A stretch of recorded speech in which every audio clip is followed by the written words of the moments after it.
팔찌와 함께 민경의 가방 속에는 낡은 가죽 표지에 작은 수첩이 항상 들어있었다.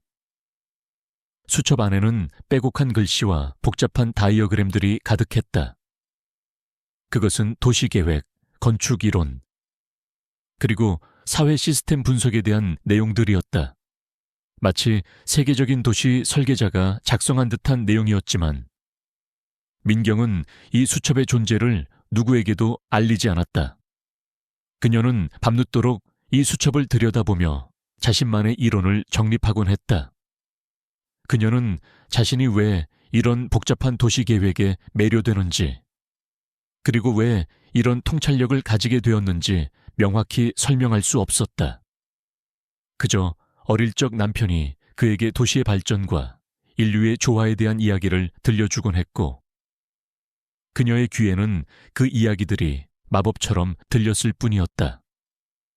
남편은 민경에게 나는 과거의 실수를 반복하지 않았다. 너는 나처럼 되지 마라. 너의 강함을 세상에 드러내라. 약속해다오. 라는 말을 남겼었다. 민경은 종종 꿈을 꾸었다. 꿈속에서 그녀는 늘 거대하고 아름다운 도시 속을 거닐고 있었다. 그곳은 마치 세상의 모든 질서와 조화가 응집되어 있는 듯한 곳이었다. 그리고 그녀의 귓께는 알 수 없는 목소리가 속삭였다. 질서, 조화, 그리고 너의 사명.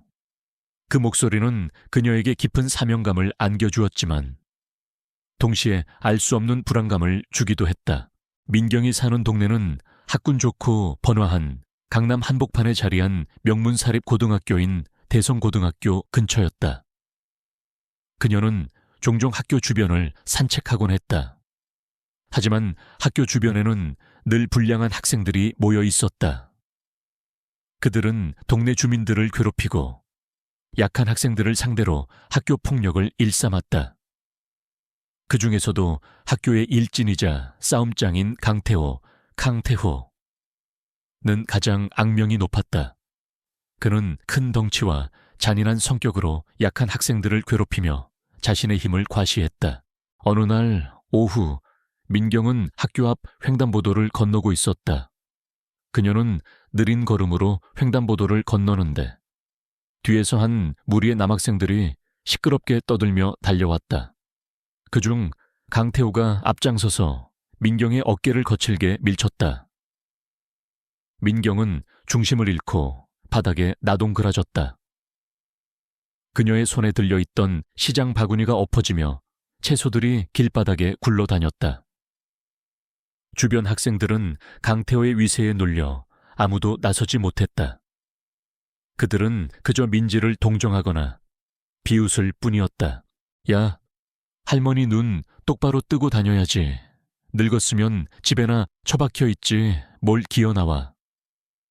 강태호는 민경을 향해 비웃듯이 말했다.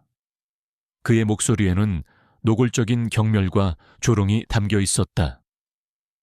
그는 민경을 쓸모없는 늙은이로 낙인 찍고 자신의 힘을 과시하려 했다. 그의 친구들도 낄낄거리며 강태호의 행동을 부추겼다. 민경은 바닥에 엎어진 채 몸을 떨었다. 그녀는 치밀어 오르는 분노와 함께 견딜 수 없는 서러움을 느꼈다. 강태호의 비웃음과 주변 학생들의 싸늘한 시선이 그녀의 가슴을 짓눌렀다.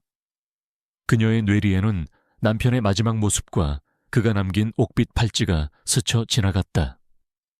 영민 씨, 저는 너무 약합니다. 이 모든 것을 감당할 수 없습니다. 그러나 바로 그때 민경의 내면에 잠자고 있던 어떤 불꽃이 거세게 타오르는 것을 느꼈다. 남편의 유언이 귓가에 맴돌았다. 너의 강함을 세상에 드러내라.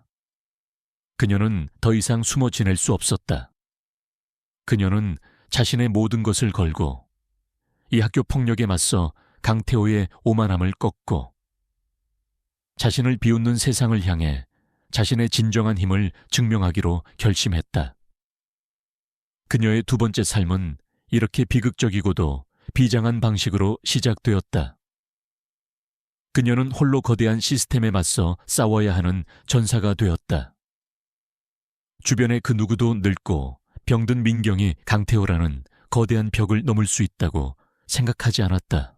강태호의 조롱 섞인 말은 박민경의 심장을 차갑게 얼어붙게 했다. 그녀는 길바닥에 흩어진 채소들을 바라보며 몸을 떨었다. 주변 학생들의 싸늘한 시선과 비웃음이 그녀의 마음에 깊은 상처를 남겼다. 내가 왜 이곳에 왔을까? 그저 망신만 당하고 돌아가는 건 아닐까? 불안감과 함께 후회감이 그녀를 덮쳐왔다. 그녀는 자신의 늙고 병든 몸이 강태호라는 거대한 벽을 넘을 수 없다는 현실을 다시 한번 깨달았다. 학자의 명예와 남편의 유언이 자꾸만 뇌리를 스쳤다. 강태호는 낄낄거리며 친구들과 함께 자리를 떠났다. 주변 학생들은 여전히 수군거렸다. 민경은 겨우 몸을 일으켰다. 엎어진 시장 바구니에서 채소들이 흙먼지와 뒤섞여 있었고 그녀의 옷에는 얼룩이 선명하게 남았다. 그녀의 얼굴은 창백했지만 눈빛만은 흔들리지 않았다. 그녀의 뇌리에는 남편이 돌아가시기 전 남긴 유언이 섬광처럼 스쳐 지나갔다. 민경아, 절대 포기하지 마라. 진정한 강함은 네 안에 있다. 네 안의 지혜를 세상에 드러내라. 그리고 그녀의 손목에 채워진 옥빛 팔찌가 희미하게 따뜻한 온기를 내뿜는 것을 느꼈다. 그것은 마치 남편의 영혼이 그녀에게 용기와 힘을 불어넣어 주는 듯했다. 그날 저녁, 민경은 집에 돌아오자마자 낡은 수첩을 펼쳤다. 그 안에는 그녀가 밤낮으로 연구했던 도시계획 이론과 복잡한 사회 시스템 분석들이 빼곡히 적혀 있었다. 그녀는 수첩 속의 다이어그램들을 다시 한번 꼼꼼히 살펴보았다. 그리고 그녀의 머릿속에서는 학교의 교육 시스템 문제점, 강태호의 행동 패턴, 그리고 학교 폭력을 묵인하는 학교 관계자들의 비리들이 복잡한 그림과 흐름으로 나타나기 시작했다. 그녀는 자신의 내면에 숨겨진 특별한 능력을 어렴풋이 느끼기 시작했다. 남편의 유품인 팔찌와 수첩, 그리고 그녀의 꿈들이 모두 연결되어 있다는 것을 직감했다. 그녀의 손목에 채워진 옥빛 팔찌가 희미하게 따뜻한 빛을 내뿜기 시작했다. 팔찌에서 뿜어져 나오는 빛이 수첩을 비추자 그녀의 눈에는 수첩 속에 숨겨진 또 다른 선들과 연결고리들이 보이기 시작했다. 그것은 마치 복잡한 사회 시스템의 영혼을 보는 듯한 느낌이었다. 그녀는 자신의 능력을 활용하여 강태호의 모든 움직임을 예측하고 그를 제압할 수 있는 가장 완벽한 전략을 더욱 정교하게 다듬어 나갔다. 그녀의 눈에는 강태호가 자신을 괴롭히는 장면, 그리고 그를 한 번의 움직임으로 제압하는 자신의 모습이 생생하게 그려졌다. 그녀는 밤늦도록 아르바이트를 마치고 돌아와 낡은 책상에 앉아 학교 폭력에 맞설 계획을 준비했다. 그녀는 강태호의 모든 약점을 분석하고 그 해결책을 구체적인 증거와 전략으로 제시했다. 특히 그녀는 강태호가 무시했던 자신의 늙고 병든 신분을 역이용하여 그를 궁지로 몰아넣을 계획을 세웠다. 그녀의 손은 쉴 새 없이 움직였지만 그녀는 피곤을 느낄 새도 없었다. 이 싸움은 그녀의 명예를 증명하는 것 이상의 의미였다. 그것은 그녀의 존재 이유를 찾는 과정이었고 남편의 유언을 지키는 길이었다. 그녀는 더 이상 두려워하지 않았다. 그녀의 마음속에는 오직 강태호를 꺾고 자신을 비웃던 모든 이들에게 진실을 보여주겠다는 강한 의지만이 존재했다. 새벽녘 민경은 잠시 준비를 멈추고 창밖을 바라보았다. 동이 터오르는 하늘은 잿빛이었지만 그녀의 마음속에는 희미한 희망의 빛이 떠올랐다. 그녀는 알지 못했다. 이 싸움이 그녀의 숨겨진 재능을 깨우고 그녀의 삶을 완전히 뒤바꿔 놓을 거대한 운명의 시작이라는 것을. 그녀는 이제 자신을 비웃는 세상을 향해 자신의 지혜로 정면으로 맞서 싸울 준비가 되어 있었다. 그녀의 두 번째 봄은 이렇게 비장하고도 찬란한 방식으로 시작되고 있었다. 대성고등학교 강당은 숨막히는 긴장감으로 가득했다. 학교 폭력 예방 캠페인 발표회가 열리는 자리였다. 학생들과 교사들, 그리고 학부모들이 삼삼오오 모여 웅성거렸다. 강당 중앙에 설치된 대형 스크린에는 학교 폭력의 심각성을 보여주는 암울한 자료들이 번개처럼 번쩍이고 있었다. 민경은 낡은 옷차림으로 강당 한쪽에 조용히 앉아 있었다. 그녀의 눈빛은 흔들림 없었지만 심장은 격렬하게 뛰고 있었다. 학교의 일진이자 싸움장인 강태호는 가장 앞줄에 앉아 거만한 표정을 짓고 있었다. 그는 오늘 이 자리에서 자신의 힘을 과시하고 민경을 공개적으로 망신시킬 계획이었다. 그는 자신의 친구들과 함께 낄낄거리며 민경을 흘끗 보았다. 그의 눈에는 노골적인 조롱이 담겨 있었다. 발표가 시작되고 교장 선생님은 학교 폭력의 심각성에 대해 형식적인 연설을 했다. 그리고 이어서 강태호가 연단에 섰다. 그는 학교 폭력 근절 캠페인의 학생 대표 자격으로 발표를 시작했다. 안녕하십니까? 강태호입니다. 오늘 이 자리에서 저는 학교 폭력의 문제점과 해결 방안에 대해 말씀드리겠습니다. 학교 폭력은 개인의 문제가 아니라 사회 전체의 문제입니다. 우리는 모두 노력해야 합니다. 그의 목소리는 우렁찼고 그는 마치 모범생인 양 능청스럽게 연설했다. 그는 연설 내내 자신의 정의로운 이미지를 부각하며 학교 폭력 예방에 앞장서는 학생인 척했다. 연설이 거의 끝나갈 무렵 강태호는 스크린에 학교 폭력 근절을 위한 학생들의 노력이라는 문구를 띄우며 말했다. 보십시오. 우리는 모두 학교 폭력 근절을 위해 노력하고 있습니다. 이 모든 것이 우리가 꿈꾸는 학교를 위한 것입니다. 그는 승리감에 찬 미소를 지으며 민경을 흘끗 보았다. 그의 눈에는 노골적인 조롱이 담겨 있었다.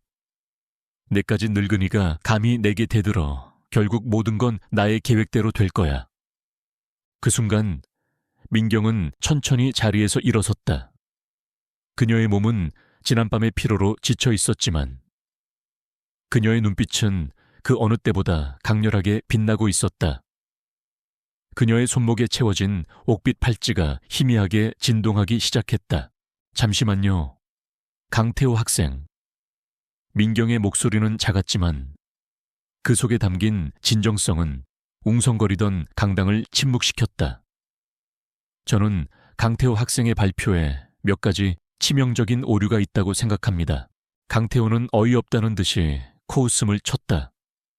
무슨 황당한 소리를 하는 겁니까, 할머니? 지금 여기가 어디라고 감히 그런 말을 합니까? 당장 앉으십시오.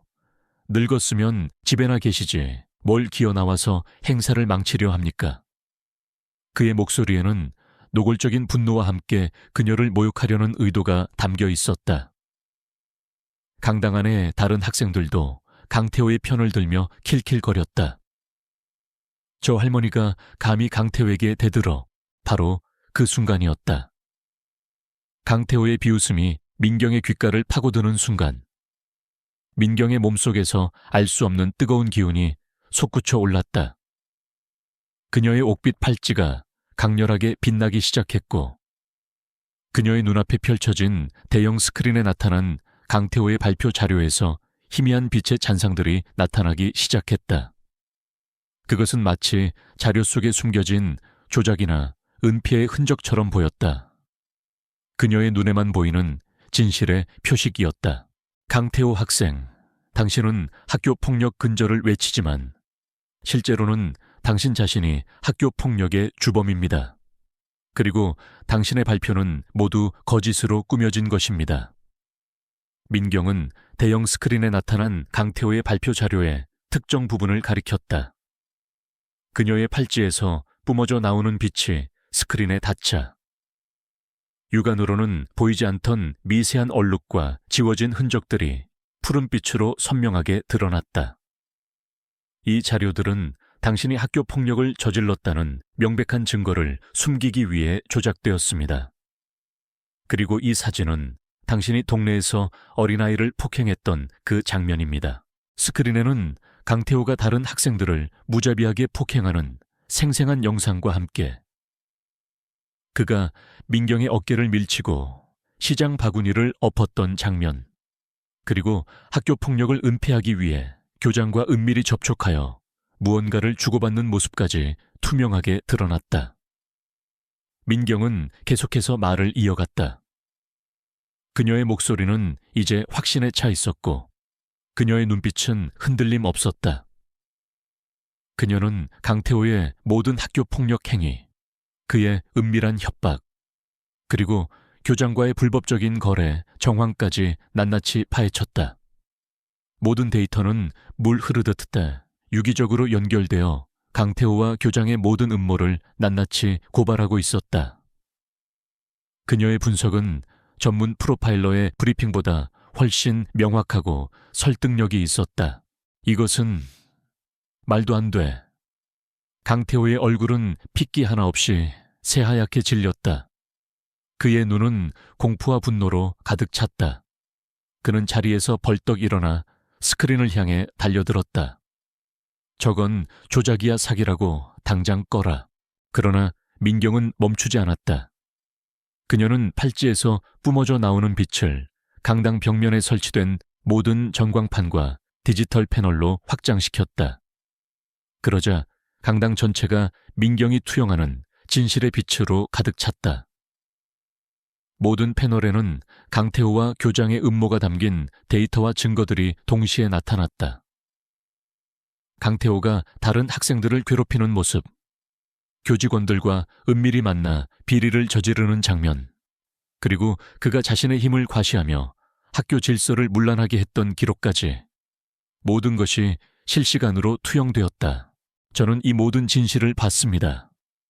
그리고 이제 여러분도 보게 될 것입니다.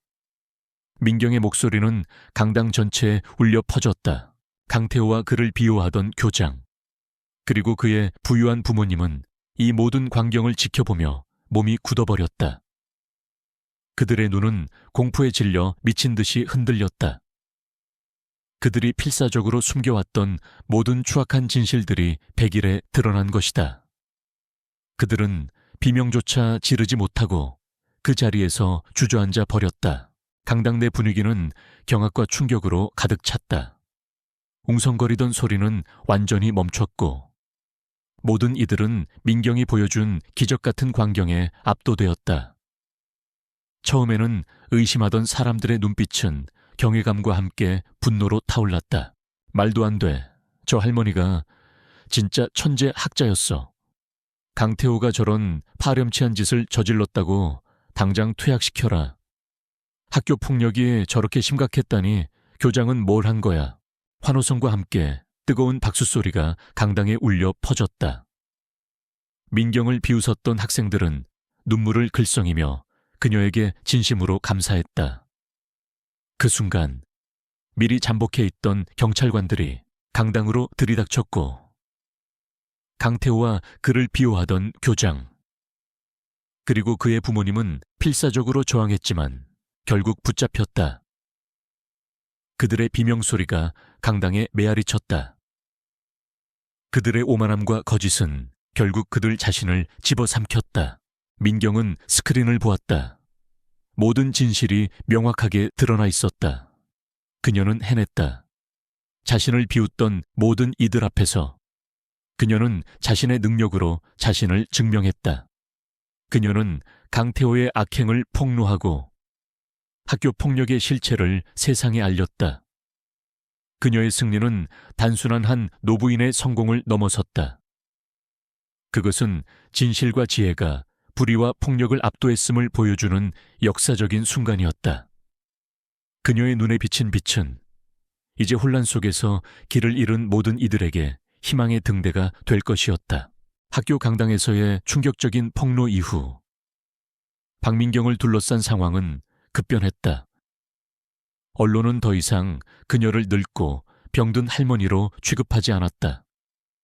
대신 지혜로운 노교수, 학교 폭력을 밝혀낸 정의의 수호자와 같은 자극적인 헤드라인으로 그녀의 이야기를 다루기 시작했다. 대중의 시선은 호기심과 함께 기대감으로 바뀌었다. 하지만 이 모든 관심은 동시에 민경에게 엄청난 부담으로 다가왔다. 학교의 일진이자 싸움장인 강태호는 분노에 휩싸였다. 그의 오만함은 산산조각 났고 그 자리를 민경에 대한 증오와 두려움이 채웠다. 그는 민경의 능력이 단순한 우연이 아님을 직감했다. 저 늙은이는 뭔가 위험해. 내 모든 것을 망칠 수 있어. 강태호는 자신의 부유한 부모님과 그들의 인맥을 동원하여 민경의 모든 것을 파헤치고 그녀의 능력을 사기 또는 정신병으로 몰아갈 것을 지시했다. 그는 학교 커뮤니티와 SNS를 이용해 민경을 관심병 환자, 조작 전문가로 둔갑시키려 했다. 그의 소나귀에는 여전히 학교 내의 막강한 권력과 영향력이 있었다. 학교의 이효정, 리효중 교장은 민지의 폭로 이후 골머리를 앓았다. 그녀는 학교의 명예를 중요하게 생각했지만 강태호와 그의 부유한 부모님의 압력 또한 무시할 수 없었다. 그녀는 민경을 돕고 싶었지만 자신의 위치가 위태로웠기에 그를 공개적으로 옹호하기 어려웠다. 그녀는 민경에게 조심하라는 경고를 하면서도 은밀히 그를 지원할 방법을 모색했다. 그녀는 민경이 홀로 이 모든 압력을 감당해야 한다는 사실에 안타까움을 느꼈다. 교내 학교 폭력 진상 조사는 강태호의 방해 공작으로 인해 난항을 겪었다. 그는 모든 증거를 은폐하고 자신에게 불리한 증언을 하려는 학생들을 협박했다. 민경은 홀로 이 모든 거대한 세력에 맞서 싸워야 했다. 그녀의 주변은 온통 고독과 압박감으로 가득했다. 그녀를 지지했던 몇몇 학생들과 교사들은 강태호의 지속적인 위협에 못 이겨 결국 멀어져 갔다. 민경의 마음은 더욱 지쳐갔다. 결국 교육청은 민경에게 궁극의 시험을 내렸다. 강태호와 학교 관계자들의 비리를 확실히 입증할 결정적인 증거를 24시간 내에 제출하라는 것이었다. 그렇지 않으면 교육청은 더 이상 수사를 진행할 수 없다고 통보했다. 이것은 사실상 민경에게 내려진 마지막 통첩이었다. 24시간입니다. 박민경 여사님, 24시간 안에 강태호 학생과 학교 관계자들의 모든 비리를 밝혀낼 증거를 가져오지 못한다면 우리는 이 사건을 종결할 수밖에 없습니다. 당신의 주장은 허황된 망상으로 간주될 것이며 당신은 학교 교육방해 및 명예훼손죄로 처벌받게 될 것입니다. 교육청 관계자의 목소리는 단호했다. 그의 눈에는 이미 승리가 확정된 듯한 오만함이 가득했다. 그는 이 최후 통첩이 민경을 완벽하게 무너뜨릴 것이라고 확신했다. 민경은 침묵했다. 24시간 안에 강태호와 학교 관계자들의 모든 비리를 파헤치는 것은 불가능에 가까웠다. 게다가 그들은 모든 증거를 완벽하게 숨겼을 것이 분명했다. 그녀의 전화는 감청당했고 그녀의 아파트 주변에는 수상한 차량들이 배회했다. 그녀는 외부와의 모든 연락이 끊겼고 자신을 도울 수 있는 사람은 아무도 없는 것처럼 느껴졌다. 그녀의 주변은 온통 고독과 압박감으로 가득했다. 그녀는 밤늦도록 낡은 수첩을 펼쳐들고 사건 관련 자료들을 분석했다. 그녀의 손목에 채워진 옥빛 팔찌는 희미하게 빛났지만 그녀의 마음은 답답했다. 어떻게 해야 하지? 이 거대한 압박감 속에서. 그녀는 자신의 능력을 믿었지만 수첩이 없으니 온전한 능력을 발휘할 수 있을지 의문이었다. 그녀는 외로운 싸움이었다. 그녀는 문득 남편이 돌아가시기 전 자신에게 남겼던 말을 떠올렸다. 네 안에는 세상을 움직일 지혜가 있지만 그것은 동시에 너를 위험에 빠뜨릴 수 있는 저주가 될 수도 있다. 진정으로 그 힘을 사용하려면 너만의 빛을 찾아야 한다. 빛이라니 대체 무슨 빛을 말하는 걸까? 수첩 없이도 그 빛을 찾을 수 있을까? 민경은 혼란스러웠다. 민경은 지친 몸을 이끌고 아파트를 나섰다. 새벽 공기는 차가웠고 도시의 불빛은 여전히 밝았다.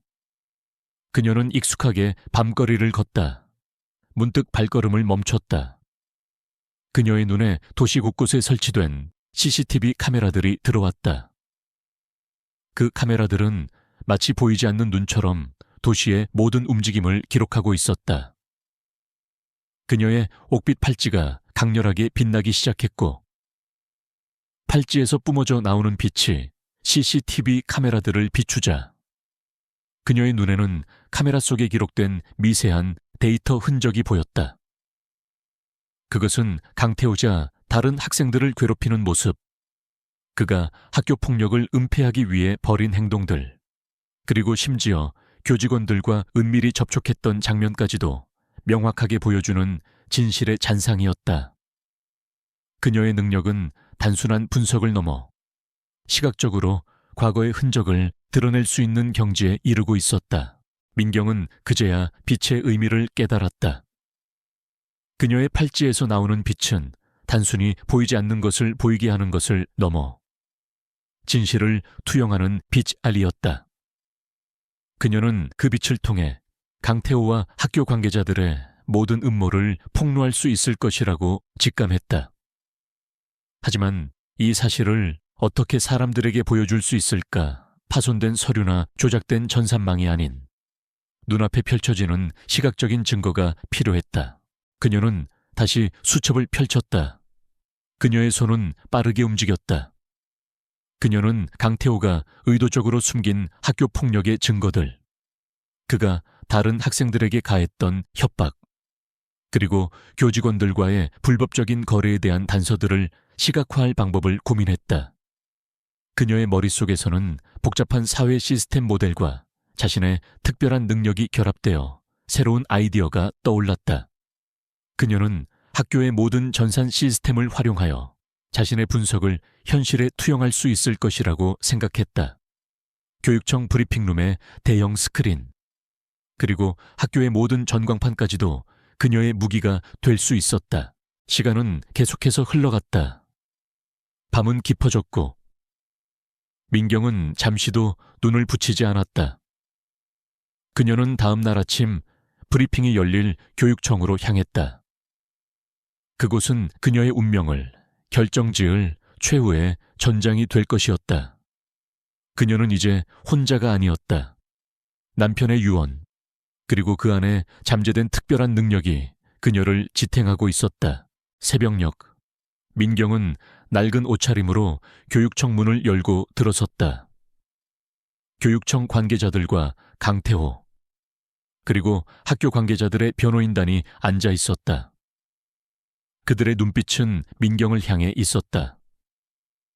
강태호의 눈에는 승리감과 함께 조롱이 담겨 있었다. 교육청 관계자의 눈빛에는 불안감과 희미한 기대가 교차했다.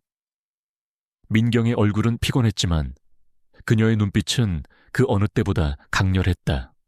그녀는 이 자리에서 자신의 모든 것을 걸고 싸워야 했다. 그녀는 모든 편견 앞에서 진실의 빛을 밝혀내야만 했다. 시간은 빠르게 흘러가고 있었다. 교육청 브리핑룸은 숨막히는 긴장감으로 가득했다.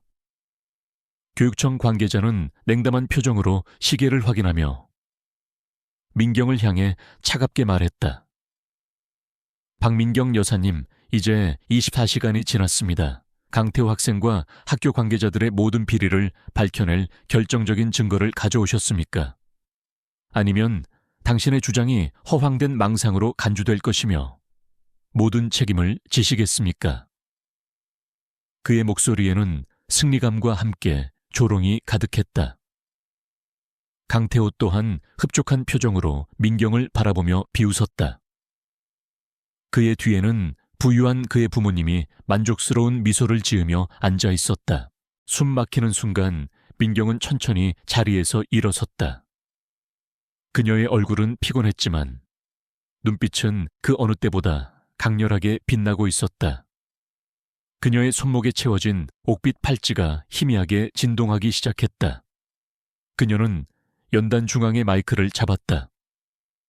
강태호 학생, 그리고 이 자리에 계신 모든 분들께 저는 오늘 당신의 모든 악행과 학교 폭력의 실체를 밝혀낼 증거를 제시할 것입니다. 강태호가 코웃음을 쳤다. 여전히 허황된 망상만 늘어놓는군. 증거 없는 주장은 아무 의미가 없습니다. 할머니, 당장 앉으십시오. 당신의 말은 더 이상 들을 가치도 없어.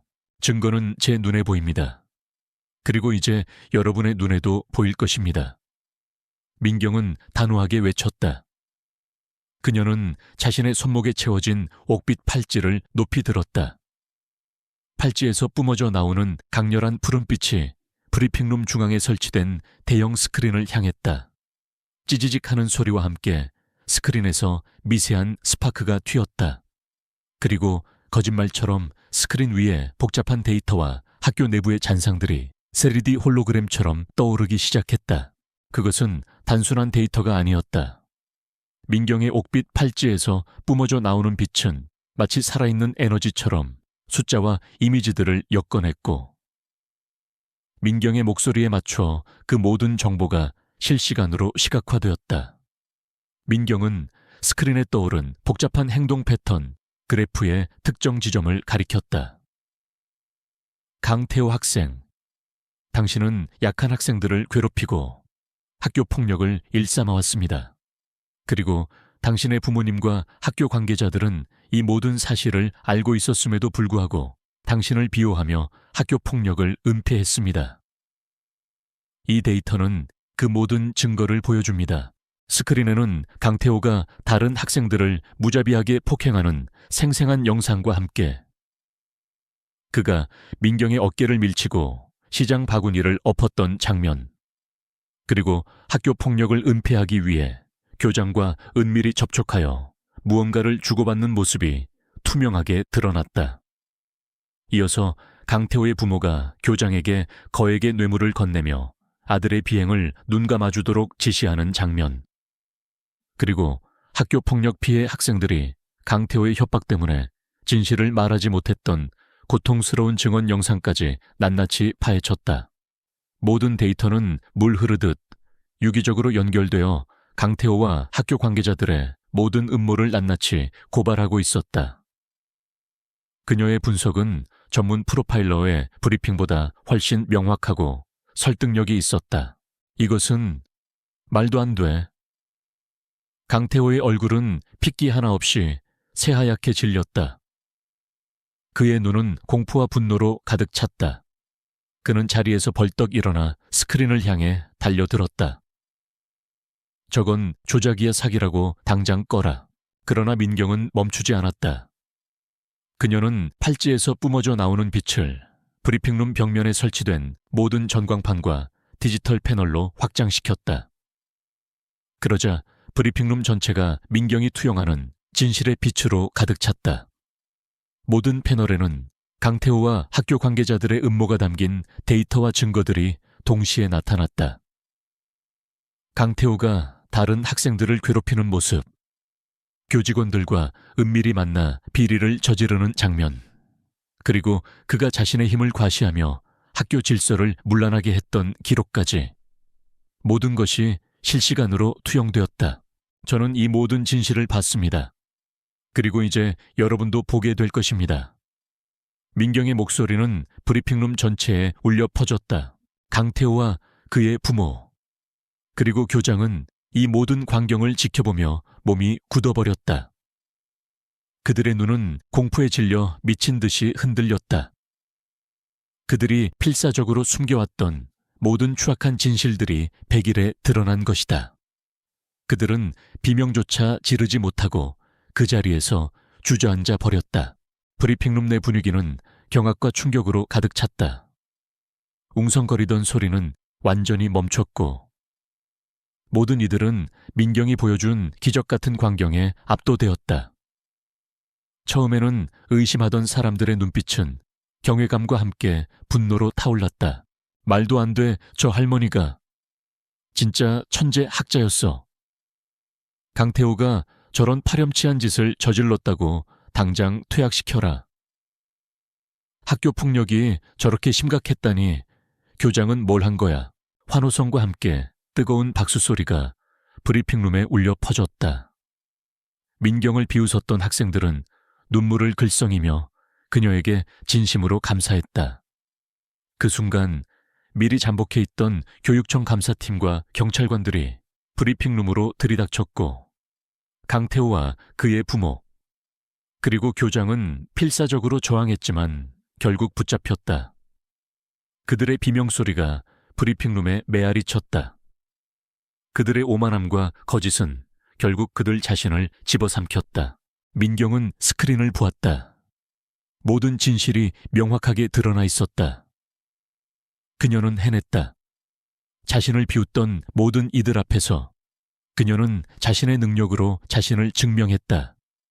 그녀는 강태호의 악행을 폭로하고 학교폭력의 실체를 세상에 알렸다.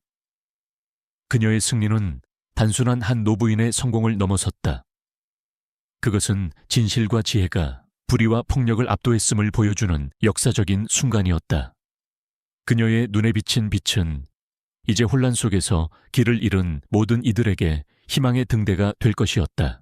교육청 브리핑룸에서의 극적인 폭로 이후 박민경의 삶은 경랑의 소용돌이에서 벗어나 새로운 평온을 찾았다. 강태호와 그의 부모 그리고 학교 교장은 모든 권력을 잃고 체포되어 법의 심판을 받게 되었다.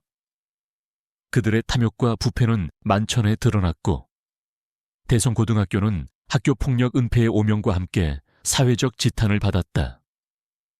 강태호의 몰락은 민경의 빛나는 지혜와 대비되며 더욱 극적으로 비춰졌다. 민경을 처음부터 은밀히 지지했던 이진우 리진우 학생은 그녀에게 진심으로 고개 숙여 사과했다.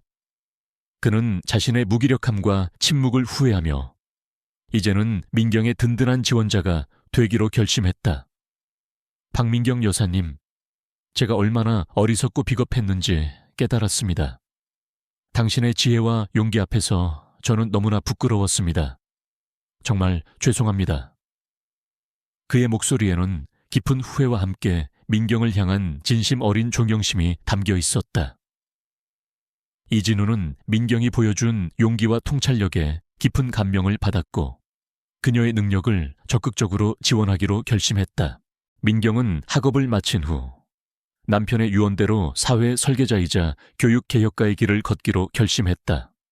그녀는 국립연구소에 특별 채용되어 도시계획과 사회 시스템 분석, 그리고 교육학 이론을 더욱 깊이 있게 갈고 닦았다.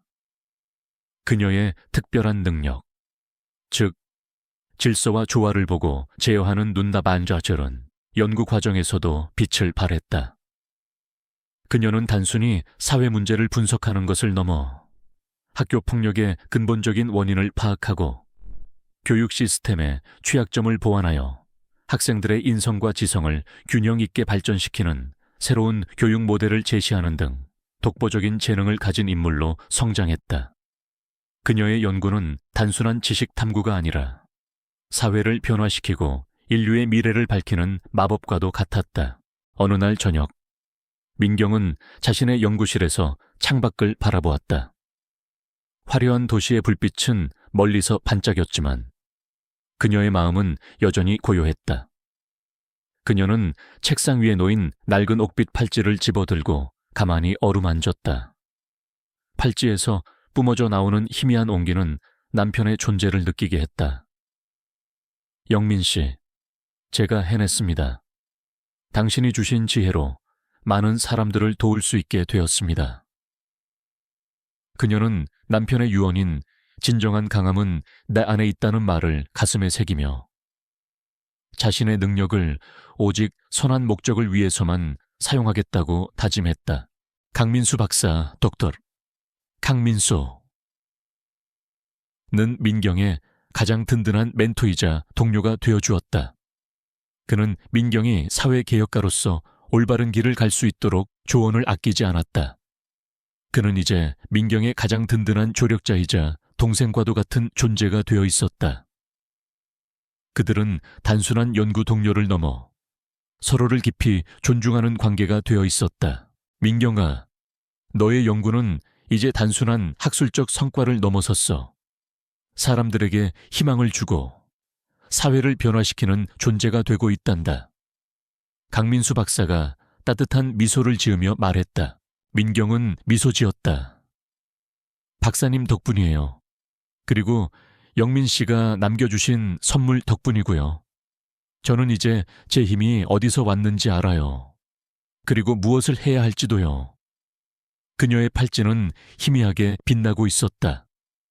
그녀는 이제 자신의 능력을 온전히 받아들이고 있었다. 그것은 그녀의 정체성이자 그녀의 사명이었다. 그녀의 마음속에는 비로소 진정한 평온이 찾아왔다. 그것은 과거의 무지하고 불안했던 평온과는 달랐다. 모든 역경과 편견을 이겨내고 자신의 정체성을 온전히 받아들이며 그 힘을 선한 목적을 위해 사용할 수 있게 된 진정한 평화였다. 그녀는 더 이상 가난이나 편견에 갇혀 있지 않았다.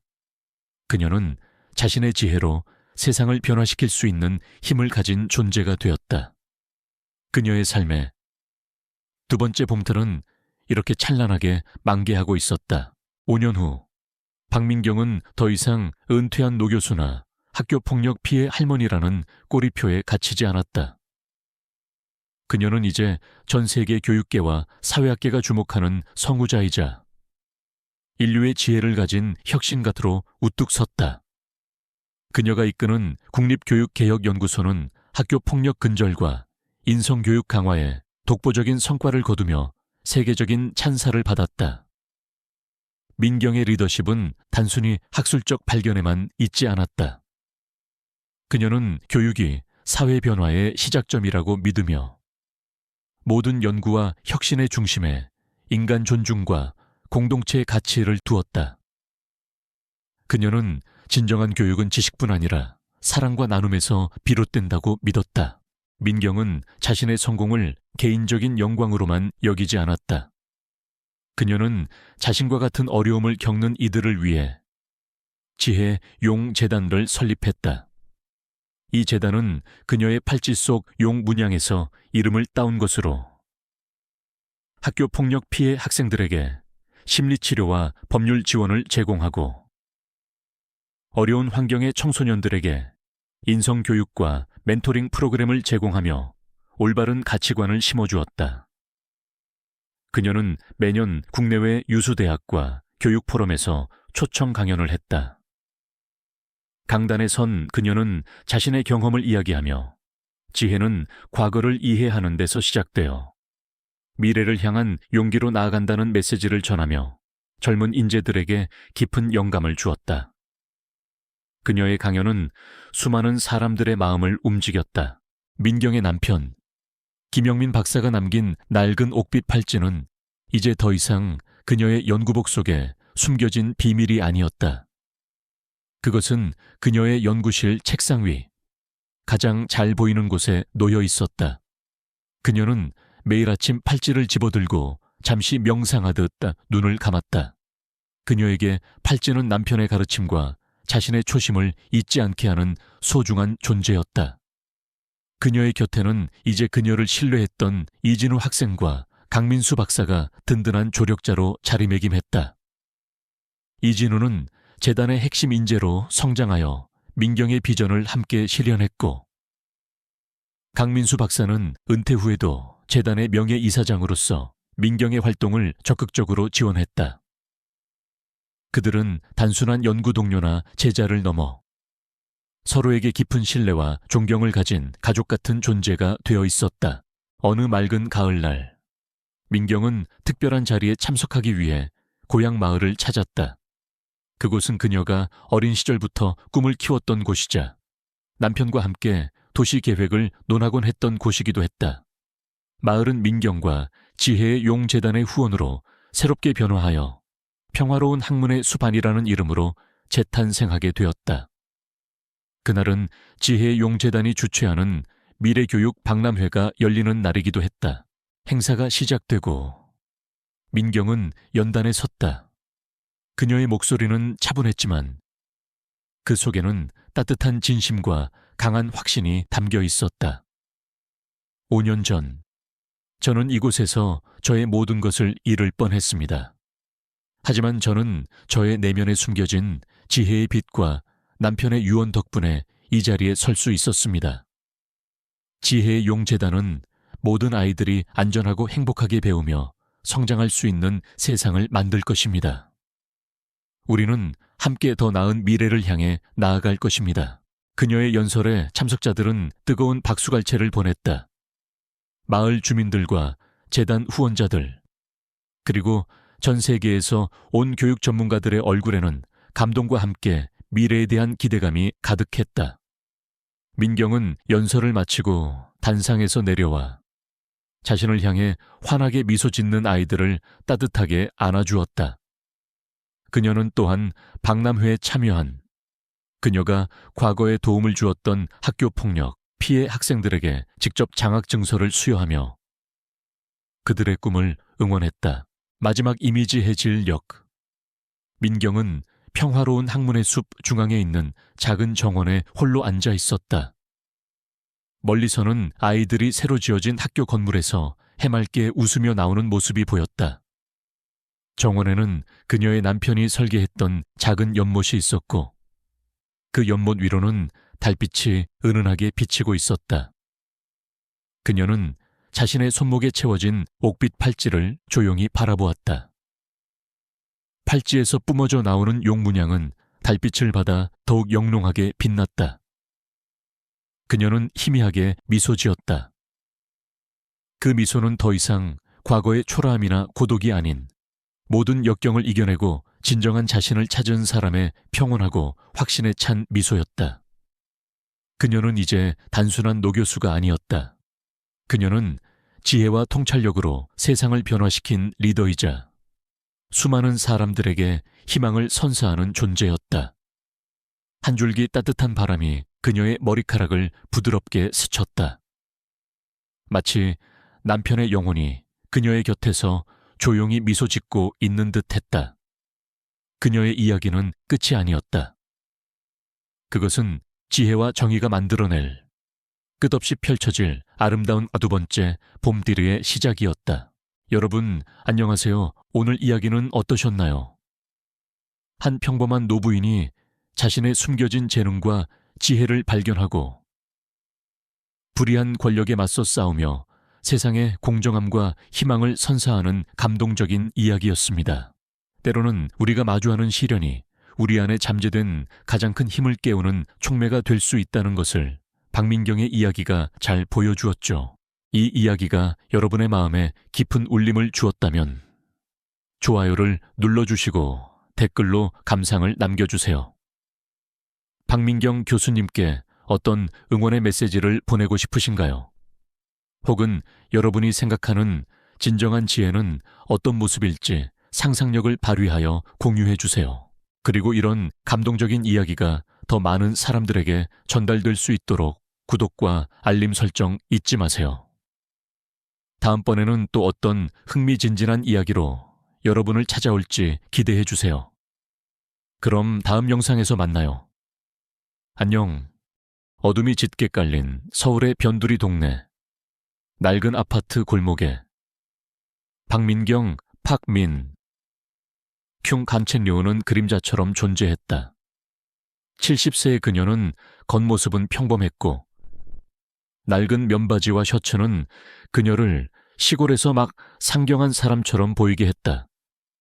그녀는 언제나 자신을 드러내지 않으려 노력했고 그 때문에 주변 사람들에게 조용하고 평범한 할머니로 여겨지곤 했다. 그녀의 작은 옥탑방에는 시계 초침 소리만이 째깍거렸고 빗물이 창문을 두드리는 소리가 고독을 더했다. 그녀는 홀로 차가운 물 한 잔을 마시며 창밖을 응시했다. 화려한 도시의 불빛은 멀리서 반짝였지만 그녀의 눈빛은 늘 어딘가 슬픔을 머금고 있었다. 민경의 일상은 늘 고단했다. 그녀는 대한민국 최고 명문대학의 명예교수이자 역사학 분야의 권위 있는 학자였지만 은퇴 후에는 자신의 신분을 철저히 숨기고 평범한 삶을 살고 있었다. 그녀의 연금은 넉넉했지만 그녀는 그 돈을 개인적인 사치를 위해 사용하지 않았다. 그녀는 매달 익명으로 어려운 학생들을 위한 장학재단에 거액을 기부했다. 특히 역사학 분야에 재능이 있지만 교육 기회가 부족한 아이들을 위해 멘토링 프로그램을 운영하기도 했다. 주말이면 그녀는 작은 위장으로 신분을 숨긴 채 동네의 낡은 공부방을 찾아 아이들에게 동화책을 읽어주곤 했다. 어느 날 그녀는 거리에서 구걸하는 노인을 발견했다. 노인의 손에는 동전 몇 개만이 들려 있었다. 민경은 망설임 없이 노인에게 다가가 따뜻한 차 한 잔과 함께 두툼한 지폐를 건넸다.